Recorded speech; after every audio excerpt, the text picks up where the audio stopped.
bienvenue sur Info Télévision. Alors si vous êtes assis, vous êtes bien sur le canal 307. Aujourd'hui, nous sommes à l'émission Talent de Femme. Alors Talent de Femme aujourd'hui reçoit une dame pas des moindres qui s'occupe des enfants, qui s'occupe de la santé mentale et puis qui s'occupe de la santé. Aujourd'hui, elle va nous parler un peu de son parcours, de son association et notamment de ses activités, les activités qu'elle mène notamment au quotidien concernant justement la santé mentale des enfants. Oui, effectivement, on va parler de santé mentale. Sans plus tarder, nous allons prendre la première rubrique.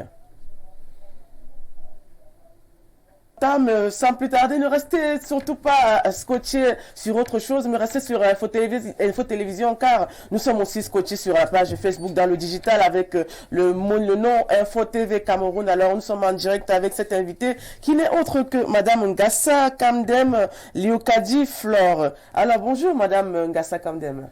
Merci Odile, bonjour. Bienvenue sur Info Télévision. Merci.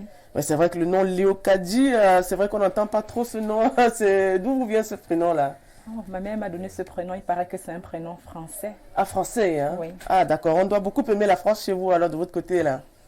Alors, on sait que vous êtes épidémiologiste, vous êtes présidente de la fondation ASEMEIC. Je ne sais pas trop ce que ça veut dire. Ça veut dire quoi, ASEMEIC? Oui, le sigle, c'est ASIMS, c'est A, Association, S de soutien aux enfants infirmes moteurs cérébraux. Association de soutien aux enfants infirmes moteurs cérébraux. D'accord. Alors, on sait que vous êtes la présidente, mais avant ça, on va d'abord parler peut-être un peu de votre parcours. On sait quand même que vous êtes dans le domaine de la médecine. Pourquoi avez-vous choisi le domaine de la médecine? C'était par vocation ou bien c'était quelque chose que vos parents voulaient que vous fassiez? Depuis toute petite, j'ai toujours aimé prendre soin. En général, prendre soin des gens, prendre soin de tout le monde, prendre soin même des animaux. Donc c'est comme ça que cette passion m'a poussée à m'orienter vers les sciences de la santé. Les sciences de la santé. Oui. Vous aurez aussi pu être vétérinaire, vu que vous avez dit que vous aimez les animaux aussi. Oui, bon, mais pas plus que les hommes. Ah, pas plus que les hommes, Oui. d'accord. Alors aujourd'hui, vous avez choisi de travailler avec les enfants. Pourquoi les enfants? Oui, les enfants parce que ce sont des êtres très sensibles, ce sont des êtres qui ont besoin de beaucoup d'attention, qui ont besoin de beaucoup de prise en charge, qui ont besoin de compréhension. Et les enfants, c'est un peu cette cible qui donne le sens à l'existence. Oui. Parlez-nous un peu de votre quotidien. C'est vrai que vous êtes épidémiologiste. On va parler de l'épidémie. Vous utilisez certainement les épidémies. Ça consiste en quoi être épidémiologiste? Ok, bon, épidémiologiste parce que justement j'ai fait une formation, on appelle le programme FTP intermédiaire, je fais partie de la première cohorte. Il s'agit généralement de répondre aux problèmes de santé publique, tels le choléra, comme vous connaissez le fameux Covid, le monkeypox, la variole, la variole du singe et tout ça. Oui. Donc, je travaille au ministère de la Santé, justement, nous, au service de la lutte, à la direction de la lutte contre la maladie, les épidémies et les pandémies. Et vous voyez, aujourd'hui, le monde va avec l'épidémiologie. Ça veut dire que s'il faut vraiment faire quelque chose, il faut s'intéresser à l'étude des maladies dans toute sa globalité. Il faut s'intéresser aux problèmes de santé publique, aux problèmes d'urgence de santé publique. Il faut s'intéresser à la riposte, aux réponses qu'on peut apporter face à une grande épidémie qui peut sévir dans un pays comme le fameux choléra de la fois passée et qui continue d'ailleurs. Qui continue d'ailleurs. Dans les grandes villes, même à Douala, il y a une épidémie de choléra qui sévit à l'extrême nord et à l'est même aussi. On a justement recensé quelques cas de ce côté. À quoi cela peut être dû, ces épidémies, selon vos analyses en tant que médecin? Je ne suis déjà pas médecin, parce que ça, il faut pas faire l'usurpation des titres. À la base, je suis une infirmière et puis très fière de l'être. Oui. Donc, vous voyez, s'il faut parler des maladies les maladies d'hygiène, telles que le choléra, vous voyez qu'avec la présence des pluies actuelles, on peut être face déjà à ce problème-là, avec le problème d'eau dont nous sommes victimes dans notre pays. On peut aussi être face à ce problème. Avec ce problème d'hygiène, vous savez aussi que l'hygiène n'est pas bien pratiquée par bon nombre d'entre nous. Vous savez aussi que dans nos marchés, la qualité des aliments que nous achetons, et on les consomme parfois sans les nettoyer. Donc, il y a tout ça qui peut... Donc, selon vous, c'est l'insalubrité qui est la phase première peut-être de contamination? Quelque part, il y a l'insalubrité et aussi d'autres... L'incivisme. Oui, d'autres problèmes aussi qui peuvent expliquer cette montée de maladies épidémiologiques là. Oui. Et comment on gère un cas, par exemple, d'épidémie comme le choléra, comme nous sommes sur le choléra? Comment est-ce que ça se gère? Ok. On nous a d'abord parlé du véritable problème de l'hygiène. On va appeler les populations à pratiquer une hygiène saine, à se laver les mains. On a toujours parlé de se laver les mains. Vous voyez, la contamination se passe par le contact manuel, le contact humain. Un fruit touché, un fruit sale touché, un fruit consommé tout sale, et puis les mains qui se baladent et qui se partagent des salutations et autres peuvent être des points de contact qui transmettent la maladie. On nous a parlé également de l'assainissement des espaces, la potalisation des eaux, des cours d'eau, la potalisation des puits, l'utilisation des produits chloriques à bonne dose pour essayer de potabiliser les différentes eaux que nous consommons et puis bien d'autres encore. D'ailleurs, c'est vrai que vous êtes là aussi. Il faut aussi donner des conseils aussi, vu qu'on a une experte qui est sur le plateau. On parle de potabiliser l'eau, on parle de se laver les mains. C'est vrai que ce sont des gestes qu'on faisait beaucoup plus quand on était jeune, on nous apprenait ça déjà à l'école. Mais aujourd'hui, nous sommes des adultes, mais on continue d'avoir des épidémies, notamment de choléra. Alors aujourd'hui, on parle de maladies mentales. On sait que la journée mondiale de la santé mentale, aussi appelée santé mentale, est célébrée le 10 octobre. Et aujourd'hui, vous avez votre association. Vous avez une semaine, n'est-ce pas, d'activités. Parlez-nous un peu de vos activités au sein de la CIMI. Nous avons profité comme ça de la journée mondiale de la paralysie cérébrale pour mener une pléthore d'activités qui a d'ailleurs débuté le samedi dernier. Nous avons commencé par une visite des supermarchés de renom avec nos enfants, parce que ça, il faut le dire, nos enfants sont particuliers, c'est une cible. Ce sont les enfants atteints de la paralysie motrice cérébrale.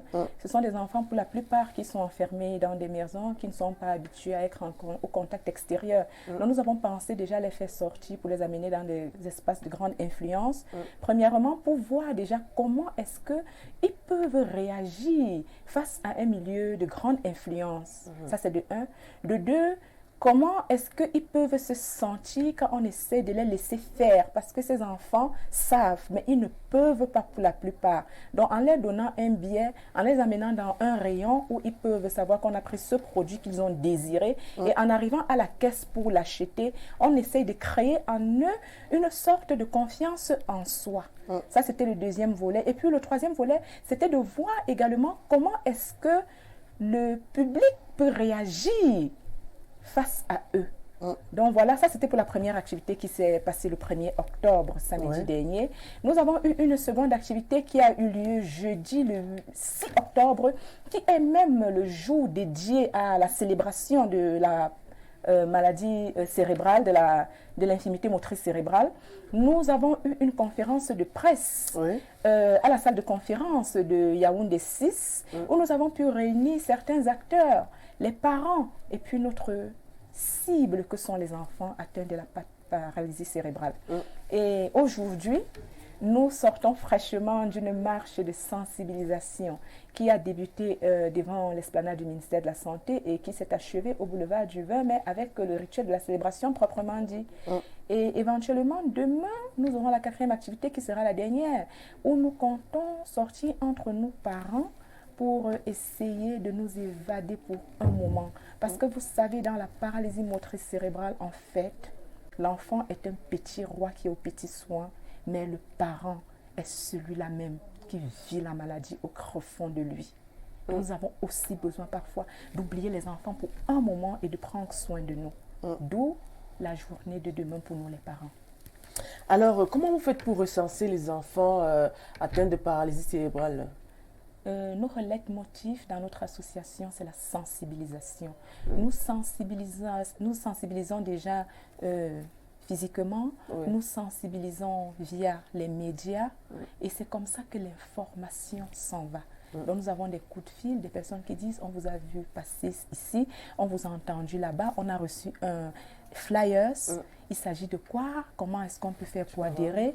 Parce que effectivement, nous aussi nous avons un enfant et nous souhaiterons être dans un groupe qui parle de la pathologie de notre enfant. Donc voilà un peu comment nous cible. Et puis une autre chose, nous avons un site web qui est aussi visité par des populations. Nous avons 2 pages Facebook également et c'est de cette manière justement que des personnes sont informées de notre existence et cherchent à adhérer. Ouais. Alors aujourd'hui, on sait qu'il y a des enfants qui sont recensés, mais certaines personnes, par exemple, prennent les enfants un peu différents, comme on peut le dire entre parenthèses, comme peut-être des enfants maudits, des enfants un peu qualifiés de sorciers. Comment est-ce que vous en arrivez peut-être à convaincre un parent de vous en occuper? Ok, merci Odile de cette phase de questions, particulièrement celle-ci. Nous ne sommes pas Dieu pour juger. Par conséquent, nous avons compris une chose. Dans la paralysie motrice cérébrale, il y a un véritable problème d'information. Donc, il y a un problème d'ignorance. L'ignorance est le véritable problème dans la paralysie. Par conséquent, même, des personnes qui stigmatisent, qui rejettent, qui excluent, c'est parce qu'ils n'ont pas compris. Justement, nos enfants sont taxés de petits sorciers, des vampires, des revenants qui sont venus appauvrir la famille. Mais je dis encore, c'est par ignorance. Parce que les personnes n'ont pas compris que c'est une pathologie neurologique. Ils n'ont pas compris qu'il y a une lésion qui est arrivée dans le cerveau, peut-être pendant un accouchement difficile, et qui a affecté les mouvements, soit locomoteurs de l'enfant. Là, il ne pourra pas marcher. Qui peuvent avoir affecté le chiasma optique qui est le nerf de la vision. Vous aurez un enfant qui ne pourra pas voir. Qui peut avoir affecté le nerf de l'audition. Vous aurez même un enfant qui ne pourra pas entendre. Qui peut affecter même le nerf de la parole. Vous aurez également un enfant qui ne pourra pas parler. C'est pourquoi nous avons dit que la paralysie motrice cérébrale, c'est le plus gros des 4 types de handicaps qui existent, parce que vous pouvez avoir à vous seul un enfant infimoteur cérébral qui regroupe tous les handicaps. Donc vous voyez donc que ce n'est pas ignorance.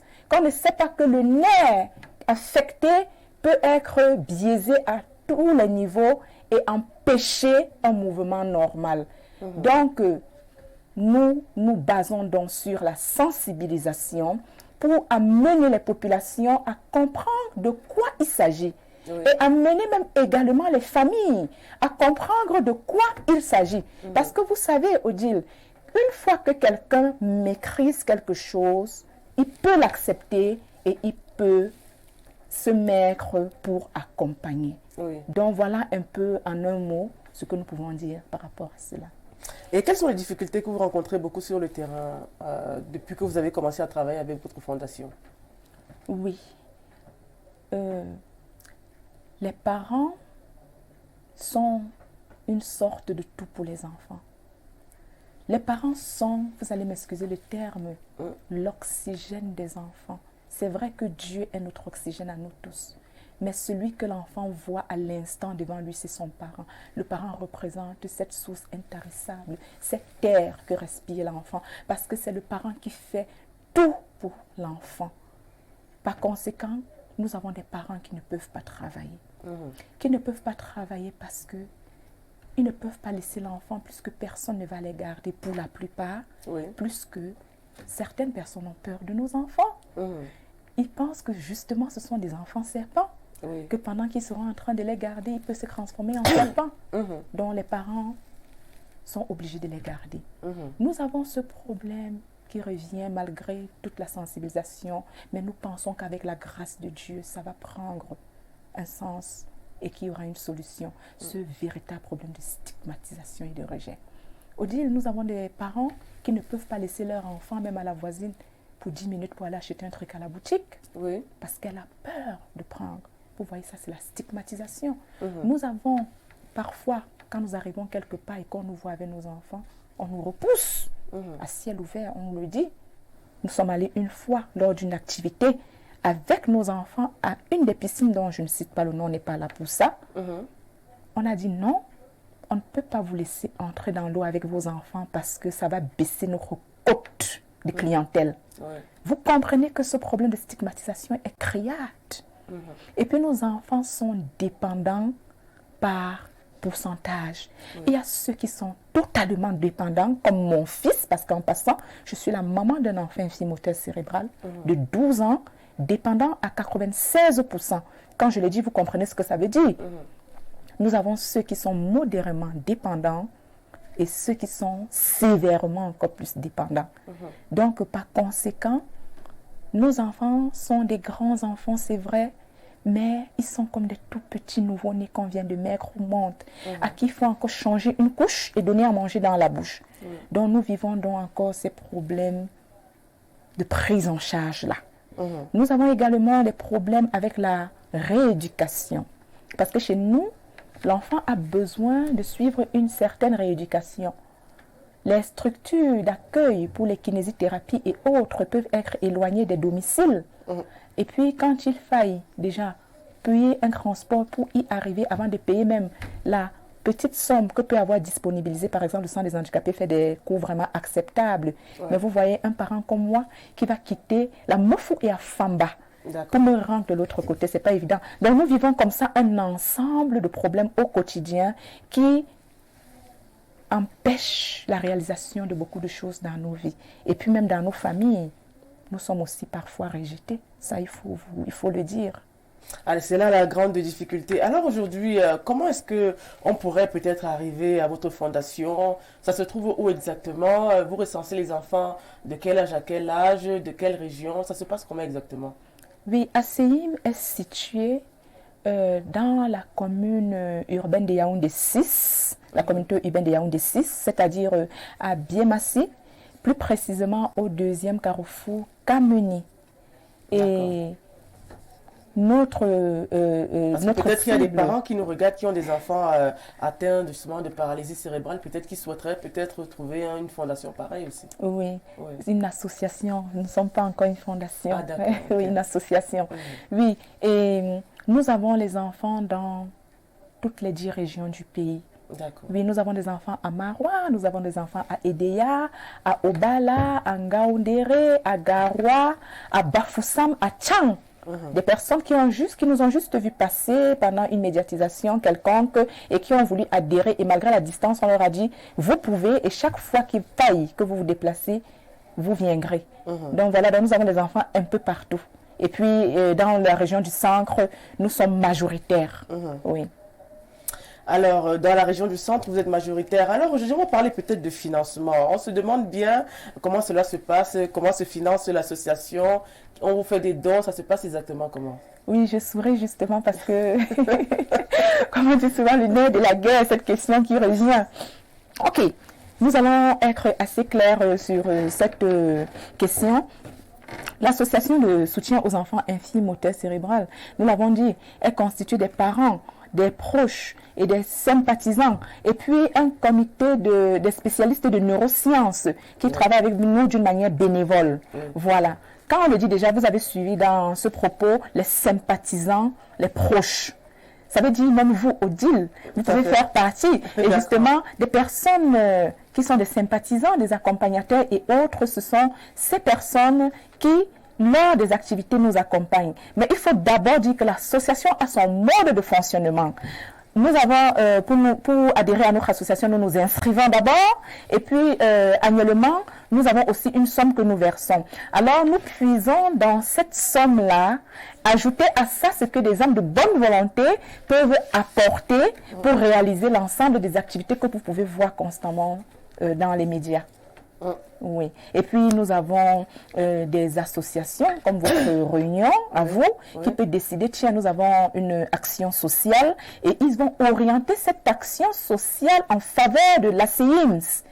Et également, ça, sans publicité, nous avons un papa merveilleux, nous avons des mamans merveilleuses dans le groupe dont je ne vais pas prononcer le nom, ils nous regardent probablement, ils se connaissent.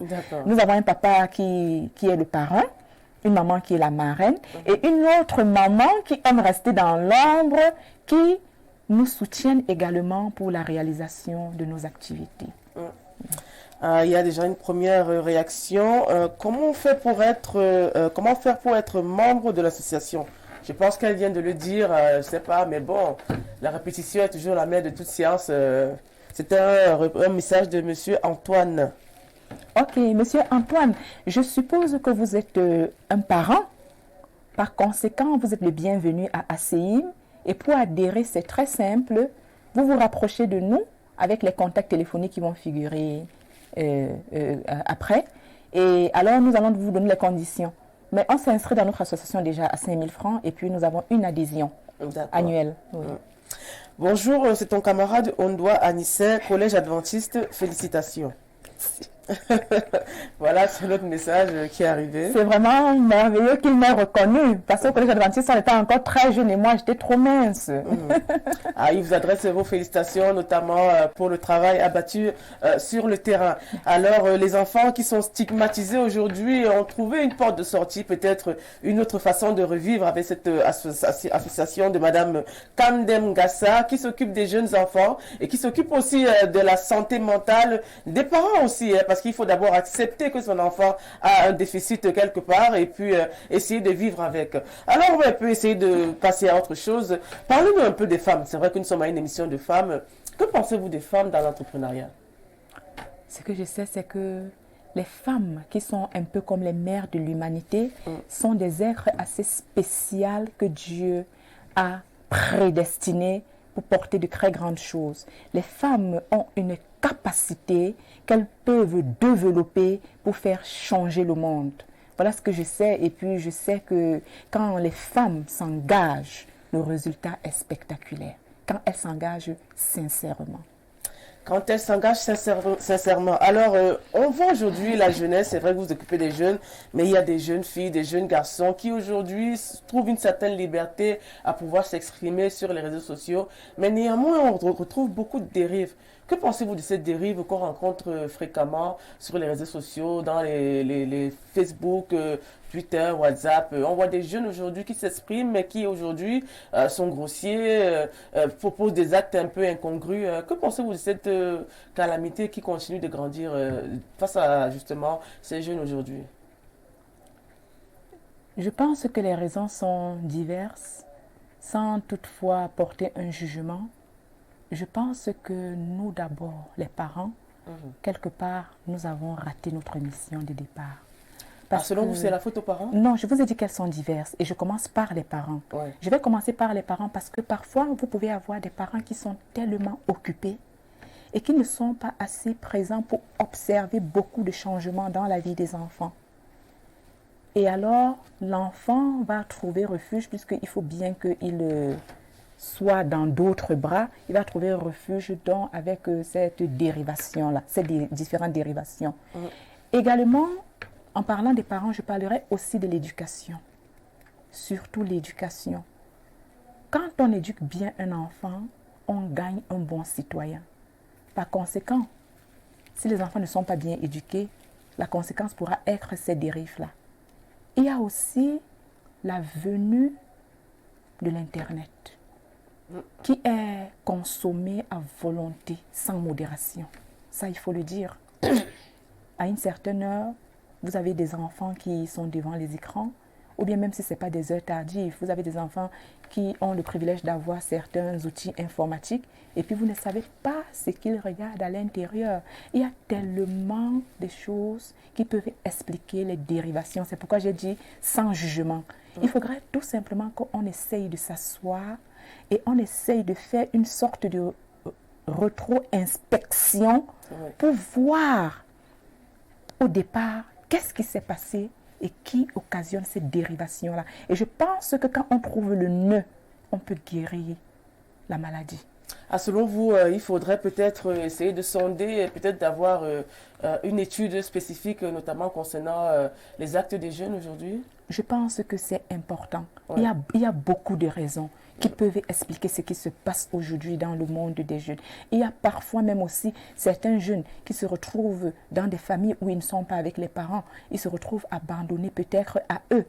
Et ils trouvent peut-être qu'on les marginalise. Vous savez, quand des gens vivent avec des autres, ils vont toujours dire qu'on les maltraite. Et alors, ils vont se retourner plutôt pour embrasser d'autres choses qui peuvent être des dérogations. Oui, une forme de réconfort. Ouais. Donc, je pense qu'il faudrait qu'on s'asseye réellement, on regarde encore tout ce qui se passe pour essayer de guérir. Parce que pour moi, il y a toujours un espoir, hein, rien n'est perdu. Ce qui se passe aujourd'hui, on peut le corriger, à moins qu'on le veuille vraiment. Ouais. Oui. On espère qu'avec ces phrases et ces mots, l'infirmière Madame Kassa Kamdem aura pu déjà peut-être réveiller les consciences. Alors aujourd'hui, on parle beaucoup plus de Made in Cameroun, on parle de production locale. Que pensez-vous aujourd'hui de ces femmes aujourd'hui qui s'engagent notamment dans le Made in Cameroun, fabrication des savons, des habits, fabrication même des cosmétiques. Que pensez-vous justement de cette ascendance du Made in Cameroun qui est aujourd'hui très regardée? Vous savez que de plus en plus, nous avons perdu nos valeurs, non? Elles sont en train vraiment de disparaître. Donc, je pense que si on a un rebond en arrière, ce ne sera qu'une bonne chose. Parce que nous avons de véritables belles choses dans notre Afrique, dans notre pays, qu'il suffirait tout simplement de s'asseoir un peu et puis de regarder comment est-ce qu'on peut essayer d'arranger pour avoir le nôtre. J'étais en train de sourire quand vous avez dit fabrication de ci, fabrication de ça. Oui. Justement, nous, dans notre association également, nous avons un programme, on appelle le programme d'autonomisation des parents. Et puis, nous avons été formés par Maman Jackie, une maman handicapée moteur. Et puis, maintenant, les parents peuvent capitaliser cela. Donc, vous voyez, nous-mêmes, nous avons notre savon que nous mettons aussi sur le marché. Et toutes les personnes qui achètent ce savon participent à la lutte contre la paralysie motrice cérébrale. Donc, vous voyez déjà que nous-mêmes, nous retournons d'abord aux cultures qui sont les nôtres. Parce qu'on ne doit pas toujours capter pour l'autre. Nous avons des véritables valeurs. La preuve en est que les autres personnes viennent chercher ce que nous avons, ils partent transformer avec ce qu'ils ont déjà et ça donne un wow. Or, pour nous, est tout naturel et si on se met, on peut produire quelque chose de formidable. Alors, vous êtes pour ou contre le féminisme en tant que femme? Féminisme, vous pouvez un peu détailler? Bon, le féminisme, c'est le pouvoir des femmes qui veulent s'affirmer, qui ne veulent plus être peut-être sous le joug de l'homme, une sorte d'égalité des chances entre l'homme et la femme. La femme a plus de droits, le même droit que les hommes, entre autres. Si nous montons à la création et si nous nous appuyons sur la Bible, qui est la parole de Dieu, Dieu a créé la femme à partir de la côte de l'homme. Et cela, c'est déjà un signe. Pas que la femme doit être sous la domination de l'homme, mais que la femme doit être une accompagnatrice de l'homme. S'affirmer, résister à un homme, pour moi, Flore, je trouve que c'est pas bon. Je pense que nous devons plutôt créer ce qu'on appelle un climat de complémentarité avec nos hommes pour faire un tout qui sera favorable pour l'avenir de nos enfants et pour notre vie. Donc, parlant de féminité, moi, je ne suis pas pour. Je pense qu'on doit être dans un climat de partage, d'amitié. On fait ensemble, on se concerte, on décide ensemble de ce qu'on veut faire. Mais pas de résister à la personne que Dieu a mis comme le chef de la famille. Non, mais on parle de féministe, pas forcément être légal ou bien faire le bras de fer avec l'homme. C'est d'avoir plus d'affirmation dans la société, de pouvoir, comme on parle des femmes entreprenantes par exemple, de pouvoir avoir la liberté de s'exprimer, de travailler sans pour autant être peut-être quantifié dans un certain moule aussi. Hein. C'est ça un peu le féminisme aussi. Pris dans ce sens-là, ce n'est que normal, Odile. Une femme doit s'affirmer. Si c'est pris dans ce sens-là, une femme doit s'affirmer. Une femme doit être capable de faire le travail du chef de famille également. Parce que la femme seconde son époux et par conséquent, elle doit le seconder valablement. Donc, je pense que si c'est pris dans ce sens-là, c'est tout à fait normal et même encourageant qu'une femme soit féministe. Ah ben voilà. Alors, vous êtes pour ou contre le panafricanisme? Le panafricanisme. Les retours aux valeurs, le retour aux sources, retourner en Afrique, ne pas perdre notre identité, c'est un peu ça le panafricanisme, croire à nos valeurs africaines. Si vous pouvez comprendre que nous, Africains, nous avons quelque chose d'assez fort parlant des valeurs, vous comprendrez tout de suite que la question va se répandre dans l'affirmative. Oui. Donc, de plus en plus, le panafricanisme, c'est quelque chose à encourager pour faire recours aux sources. Oui. D'accord, on va donc conclure que vous êtes panafricaniste. Alors, sans plus tarder, nous allons prendre la deuxième rubrique qui est découverte avec la première vidéo.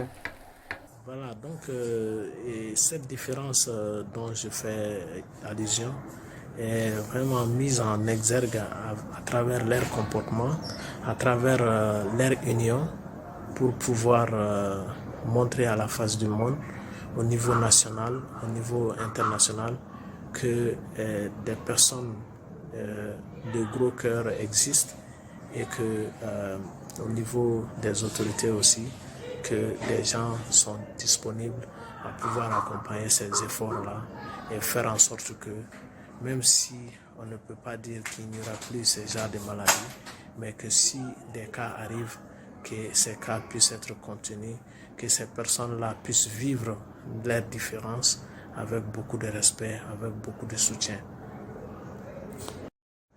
La différence qui permet à ce qu'on soit en mesure de comprendre les difficultés que nos semblables peuvent vivre dans leur chair et dans leur âme, surtout lorsqu'il s'agit de prendre soin d'un enfant qui est malade et qui n'a aucune chance de pouvoir marcher.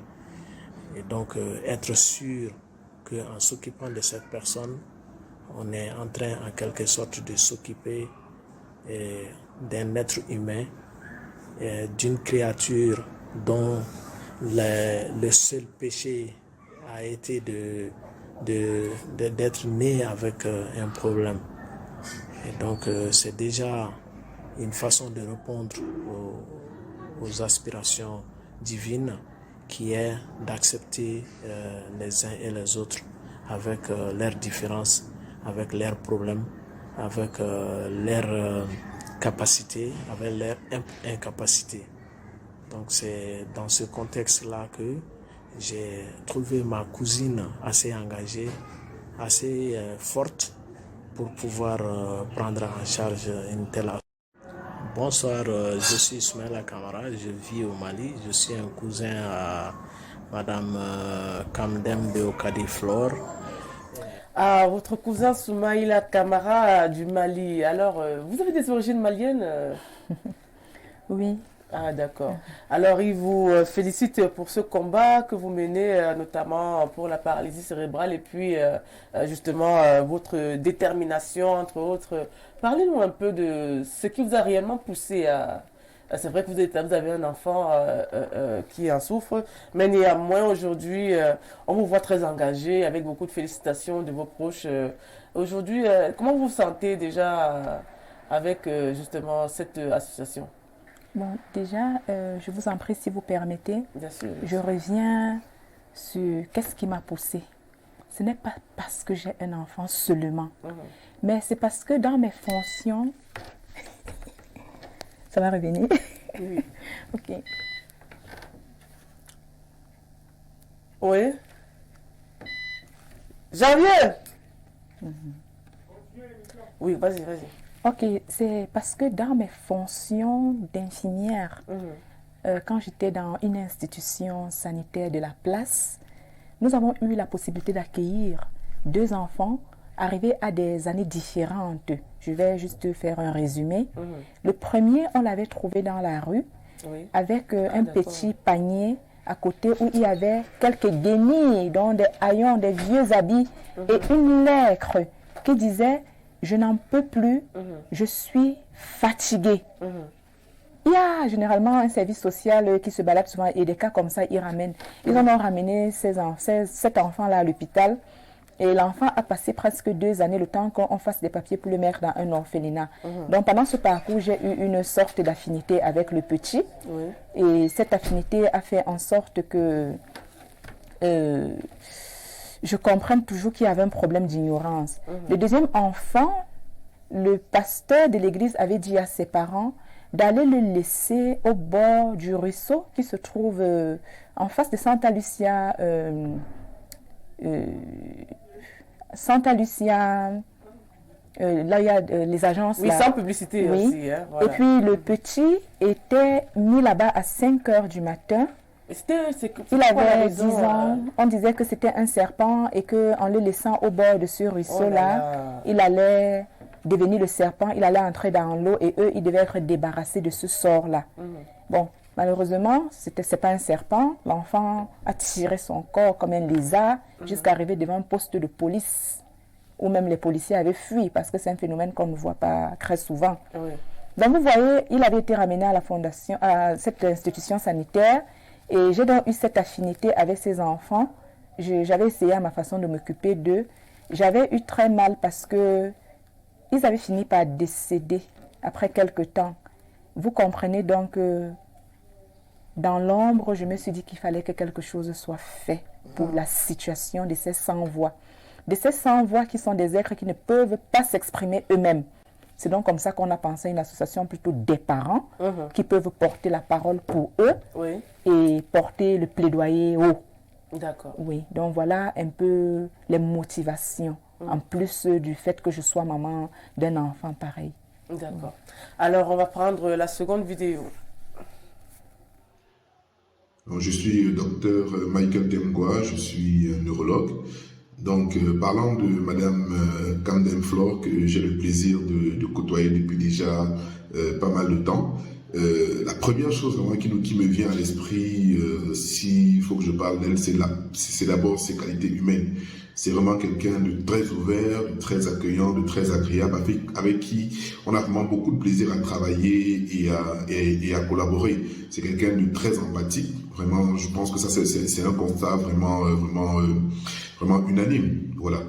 La seconde chose, naturellement, c'est son dynamisme. C'est vraiment quelqu'un de très dynamique, qui est vraiment au four et au moulin. Dès qu'il y a un projet vraiment qui est intéressant et surtout qui milite pour sa cause, elle est vraiment celle qui sera à la fois celle qui va aller discuter avec les autorités administratives, celle qui sera également au four au moulin pour soulever une table par-ci, pour porter, je ne sais pas, une chaise par-là. C'est vraiment quelqu'un qui est en permanence bouillonnante d'énergie, surtout donc voilà, lorsque la cause pour laquelle elle est sollicitée est une cause vraiment qui lui semble mériter cet intérêt-là. C'est vraiment je crois que c'est vraiment la chose qui est extrêmement marquante justement quand on a l'occasion de travailler avec elle. Naturellement, il y a une troisième chose que je m'en voudrais vraiment de ne pas en parler, c'est naturellement son grand sérieux, parce que c'est vraiment une dame qui est très rigoureuse. Qu'une fois qu'elle a commencé quelque chose, elle va vraiment au bout. Elle est capable de vous appeler à n'importe quelle heure, à 2h, 3h du matin, n'importe quelle heure, simplement pour s'assurer que ce qu'on a à faire est vraiment bien fait. Et vraiment, ce qui, moi, me touche, je dirais, dans l'ensemble, c'est vraiment, et ça je le dis vraiment en toute honnêteté, c'est vraiment cette impression de choses faites avec amour. Ouais, je crois que ça c'est vraiment quelque chose que personne ne peut passer outre. Elle fait vraiment les choses avec beaucoup d'amour, et ça je le dis en tant que personne qui la côtoie depuis déjà un bon moment. Et tout ce que je peux souhaiter, tout ce que je peux vraiment souhaiter pour Madame Camden Flore, c'est vraiment de continuer comme ça, vraiment que le Seigneur continue à lui donner autant de force, autant d'énergie et autant d'amour consacré à la cause vraiment pour laquelle moi je pense que le Seigneur vraiment que le Seigneur lui a confié, vraiment cette cause qui vaut son engagement donc pour la lutte contre le handicap lié à l'infirmité motrice cérébrale. Donc vraiment tout ce que Alors, c'est le témoignage du docteur Temgwa, notamment concernant votre rigueur. Il a parlé beaucoup de rigueur et puis vous faites ce boulot avec beaucoup d'amour. Oui, Odile, parce que L'amour est une sorte d'élixir dans la prise en charge d'un enfant atteint de la paralysie motrice cérébrale. L'amour peut faire des miracles. L'amour a donné certaines capacités à mon fils chez qui tout l'espoir était perdu. Oui, et aujourd'hui, j'ai un être humain peut-être au sol, mais conscient de ce qu'il fait et conscient de ce qu'il veut. Et tout ça, c'est le résultat de l'amour. C'est également cet amour qui nous rend forts dans Asséim. Et c'est cet amour qui redonne l'espoir et la joie aux parents. D'accord, l'espoir et la joie, c'est sur cette note qu'on va prendre la vidéo suivante. Coucou au petit Bouchou de Asséim. Je fais cette vidéo pour féliciter la vaillante présidente Flore, une dame très dynamique, engagée, très sûre de ce qu'elle fait. Et je l'encourage vraiment dans cet élan de cœur. Et elle apporte beaucoup de sourires à ses enfants. J'ai eu une expérience particulière avec elle. Elle est vraiment formidable, elle est très dévouée et pleine de reconnaissance envers son prochain. Je lui demande tout simplement de redoubler beaucoup de force et de courage parce que c'est pas facile face à tout ce qu'elle traverse comme adversité. J'ai été témoin de l'un des pans d'adversité qu'elle a dû subir. Et je la trouve formidable, la manière par laquelle elle appréhende et qu'elle gère toutes ces difficultés. Je te souhaite bon vent, Flore, et je te sais très, très forte. Et bonne fête déjà. Je serai là, par la grâce de Dieu. Je te remercie déjà pour cette marque de reconnaissance. Reste telle que tu es, la formidable, la persévérante, la battante, Flore Ngassa. Que d'éloges, notamment concernant vos activités. Ça vous fait quoi de voir justement votre proche qui parle de vous de cette manière? Je comprends tout simplement que quand on travaille sincèrement, il y a des personnes sincères qui peuvent apprécier. Et c'est justement cette attitude qui nous donne la niaque d'aller plus que jamais de l'avant. Oui. Ah oui, ça c'est justement des encouragements, notamment concernant votre détermination. Elle a parlé de vous comme d'une femme battante, déterminée.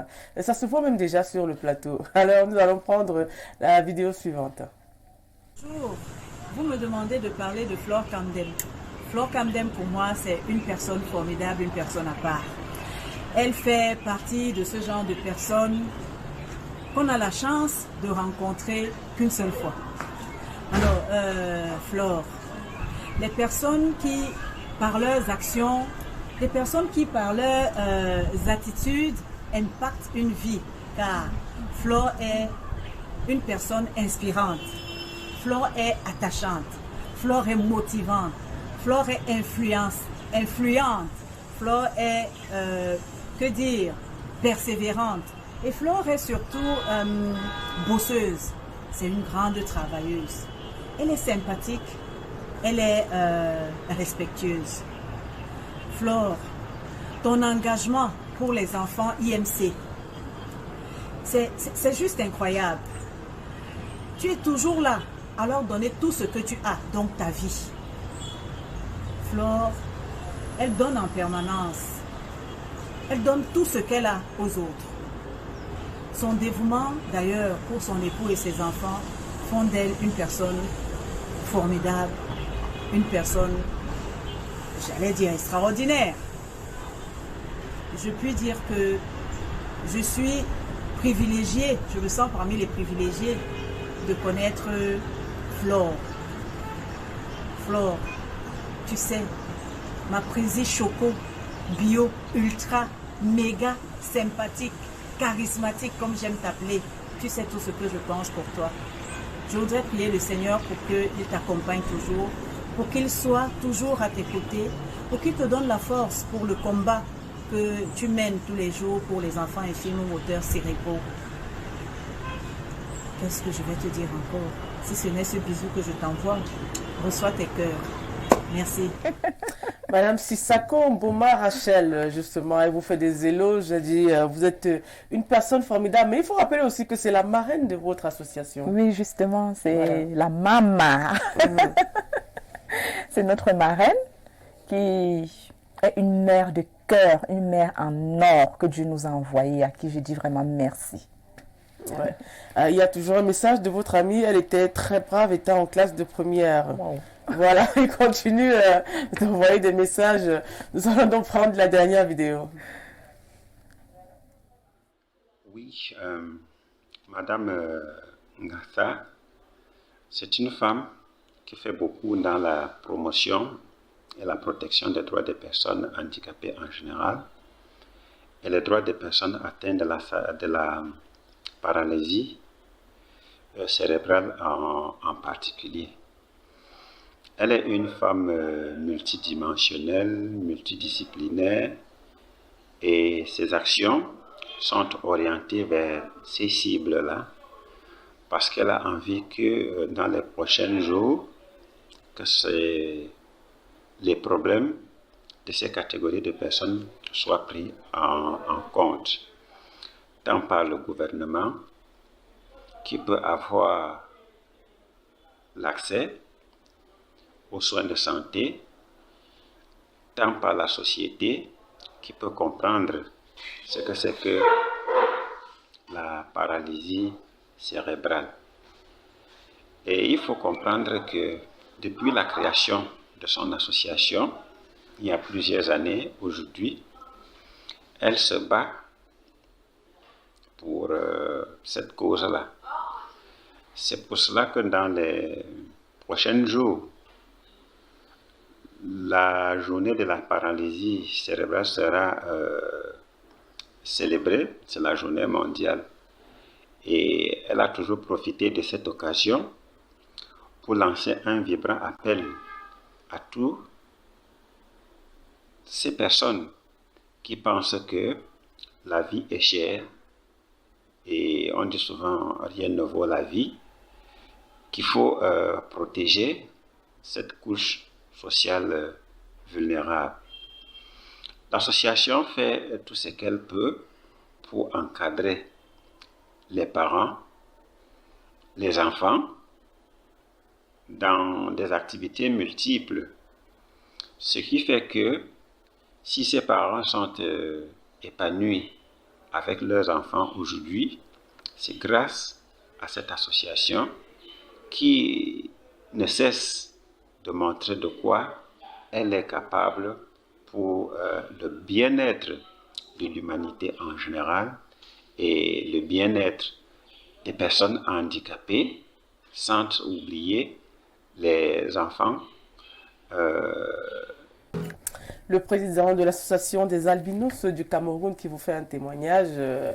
Alors, justement, vous travaillez peut-être aussi avec cette association Odile, ce que vous devez savoir, c'est que quand on parle du handicap, on ne parle pas que d'un type particulier, on parle de l'inclusion dans le handicap. Je vous parlais tout à l'heure des différents types. Il y a le handicap moteur, il y a le handicap visuel, il y a le handicap auditif, il y a la déficience intellectuelle. Et puis à côté, c'est qu'on n'a pas souvent mis notre cible, les infirmes moteurs cérébraux. Donc nous sommes inclusifs dans notre milieu. C'est pourquoi vous allez voir le président de l'association des handicapés, des albinos. Vous allez voir également des handicapés moteurs.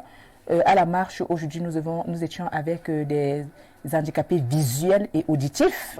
Oui, donc voilà. Donc nous travaillons avec toutes ces différentes couches-là, toutes ces cibles-là, parce que on a compris que c'est ensemble qu'on est fort. Oui. Ensemble, on est plus fort. Ça, c'était le mot de Madame Ngassa. Alors, sans plus tarder, nous allons prendre la dernière rubrique qui n'est autre que le quiz.